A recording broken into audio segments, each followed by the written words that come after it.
Magandang gabi po. Ako po si Kaya Charisse. Yo, what's up? It's Kaya Alexa. Alexa! Hello everyone, I'm Kaya Sophia. What's up, Araneta? I'm Kaya Charlotte. And once again, we are Kaya. Now let's call on Miss Kichi Nadal. Let's go. Hello. Oh, thank you guys. Thank you, Kaya, for gracing our stage tonight. Just have one question. Sino naman pinapatamaan niyo sa kanta niyo? Actually, wala naman po. Pero ibubulong ko po sa inyo mamaya. Okay.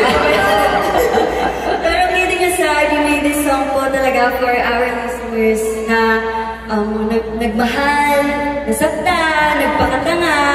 Pero gusto po namin ipafeel sa kanila na hindi po sila nag-iisa sa moving on journey nila. At saka, this song rin po is produced and written by Mr. Zach Tabudlo. And yes, and when we are conceptualizing, we wanted to let them feel that sometimes okay rin din maging tanga. Okay lang yun.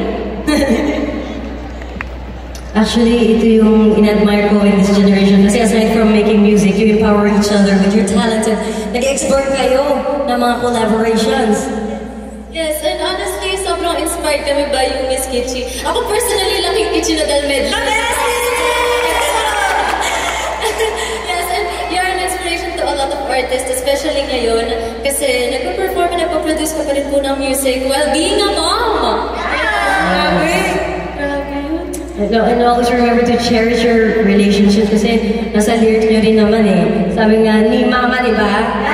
Dahil bilang I am a mom, family will always guide and be by your side kahit na ano pang mangyari. Yan guys, sinabi na ni Miss Kichi makikinig tayo sa mga mama natin. Yan niyo po Miss Kichi. Sasabihin ko po yan lagi sa Kaya members. Oh. At syempre, kunin na rin po namin yung time na to to thank you for being an inspiration po sa amin.